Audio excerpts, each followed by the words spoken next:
അത് വന്ന് കയറിയ ടൈമിൽ തന്നെ ഇവനും കയറി. ഇവൻ കതവ് അടയ്ക്കുന്നതിന് മുമ്പ് അവൻ കയറിയെന്നുള്ളത് കാരണക്കാരെ അവൻ തന്നെ. അല്ലാതെ എൻ്റെ മോൾക്ക് ഒരു കാരണവും വരെ ഒന്നുമില്ല. എൻ്റെ കുഞ്ഞ് വീട് വെച്ച് ചുവനതിനകത്ത് നിന്നിട്ട് കിടന്ന് ഉറങ്ങിയിട്ട് പോയി. ഇപ്പം ഈ 1.5 മാസം കൊണ്ട് എൻ്റെ കൂടെ വെച്ച് ആ വീടും വെച്ചിട്ടിട്ട് ഇവിടെ വന്ന് കിടന്നുകൊണ്ടിരുന്നു. ഒരു ടോർച്ചറിങ് കാരണം കുഞ്ഞ് ഇവിടെ. ക്രിമിനൽ സ്വഭാവമുള്ള ഇവൻ നേരത്തെ ഓൾറെഡി ക്രിമിനലാന്ന് ഇപ്പം പറയുന്നു. നമ്മുടെ ഏഴംകുളത്തുള്ളതാണ്. ഇതൊന്നും നമ്മളറിയുന്നില്ലല്ലോ.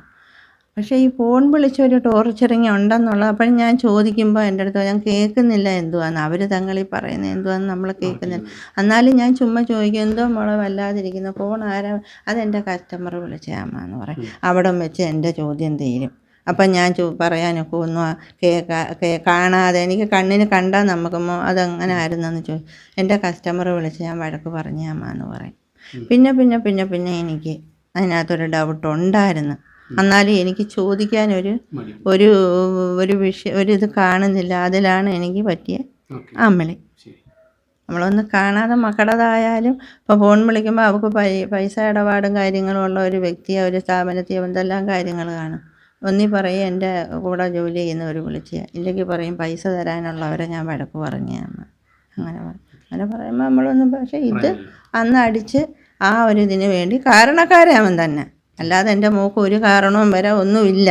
എൻ്റെ കുഞ്ഞ് വീട് വെച്ച് ചുവനതിനകത്ത് നിന്നിട്ട് കിടന്ന് ഉറങ്ങിയിട്ട് പോയി. ഇപ്പം ഈ 1.5 മാസം കൊണ്ട് എൻ്റെ കൂടെ വെച്ച് ആ വീടും വെച്ചിട്ടിട്ട് ഇവിടെ വന്ന് കിടന്നുകൊണ്ടിരുന്നു. ഒരു ടോർച്ചറിങ് കാരണം കുഞ്ഞിവിടെ. അതെൻ്റെ മനസ്സിലുണ്ടായിരുന്നപ്പോൾ ഞാൻ എൻ്റെ 2ാമത്തെ മോളാണ് അത്.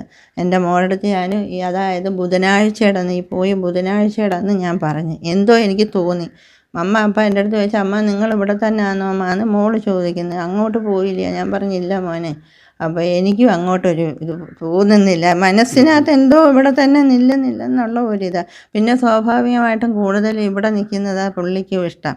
അച്ഛൻ്റെ വീടല്ലയോ എന്ന് അടുത്തല്ലയോ നമുക്ക് അവിടെ എന്നും പറഞ്ഞ് എന്നും വൈകിട്ട് മോനെ ട്യൂഷനും കൊണ്ട് വിട്ടിട്ട് ആ പോക്കിൽ തന്നെ ചെന്ന് കയറി എന്നുള്ളതാണ് അന്ന്. ഇവിടുന്ന് ട്യൂഷന് വിളിച്ചുകൊണ്ട് 6:30 ഇവിടെ വന്ന് വിളിച്ചുകൊണ്ട് പോകും.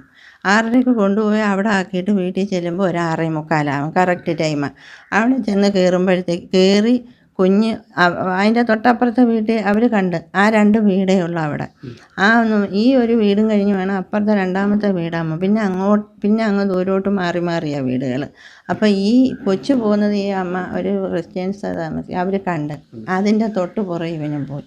തൊട്ട് പുറയിൽ എന്ന് വെച്ചാൽ അതായത് കൊച്ചു വണ്ടി വെളിയിലാണ് വെളിയിൽ കൊണ്ടുവച്ചിട്ട് പോയപ്പോഴത്തേക്ക് ഇവൻ കൊച്ചു കയറി കതവ് അടച്ചിട്ട് ഇവിടെ കുളിക്കാനൊക്കെ ടൈമുകളിൽ അങ്ങ് അടയ്ക്കും. വേറെ ആരും ഇല്ലല്ലോ. അപ്പോൾ ഇവിടുന്ന് പോയാൽ കുളിക്കുന്നതും മോനെയും കൊണ്ട് വിട്ടിട്ട് പോകുമ്പോഴത്തേക്ക് ഒരു 6:45 7 മണിന്ന് കൂട്ടാം. അതിൻ്റെ ഇടയ്ക്കാണ് ഈ സംഭവം നടന്നത്. അപ്പോഴത്തേക്ക് ഇവൻ ഓടി അവിടെ ചെന്നെന്നുള്ളതാണ്. ഇവൻ ഇവിടെ ഈ കനാലിൻ്റെ ഈ സൈഡിൽ നിന്നതാ. കൊച്ചു കണ്ടില്ല.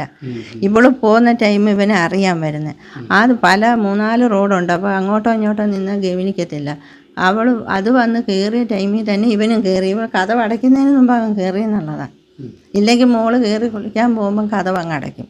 കതവ് കുറ്റി അങ്ങിടും. പിന്നെ ഞങ്ങളുടെ വേദം പറഞ്ഞ് അമ്മനെ 8-8:30 ആകുമ്പോഴേ കുഞ്ഞിനെയും വിളിച്ചുകൊണ്ട് ട്യൂഷനും വിളിച്ചുകൊണ്ടാണ് ഇവിടെ വരുന്നത്. അന്ന് ആ പോയ വസ്ത്രം പോലും മാറിയില്ല. അത് തന്നെ മോളും ഇവിടെ ഇതിന് കിടന്നത്. എനിക്ക് വയ്യ. ഇനി അച്ഛൻ പോയതിൻ്റെ ഒരു ഇതിലിരിക്കുമായിരുന്നു ഞാൻ. ഇനിയിപ്പോൾ ഇതും പോയി. ഇനിയിപ്പോൾ എനിക്കൊരു അന്തിക്കൂട്ടായിരുന്നു മോനെ. എനിക്ക് തന്നില്ലേലും. എനിക്ക് വിധവാ പെൻഷനുണ്ട്. എന്നാലും വേണ്ടിയില്ല, ഞങ്ങളുള്ളതുപോലെ അഡ്ജസ്റ്റ് ചെയ്ത് ഞങ്ങൾ സന്തോഷത്തോടെ ഇരുന്ന് ചെയ്താൽ കാര്യം. അവനാണ് ഇതിനകത്ത് മെയിൻ വിഷയം. അവൻ കൊന്നില്ലേലും അവനല്ലേ ഇതിൻ്റെ കാരണക്കാരൻ.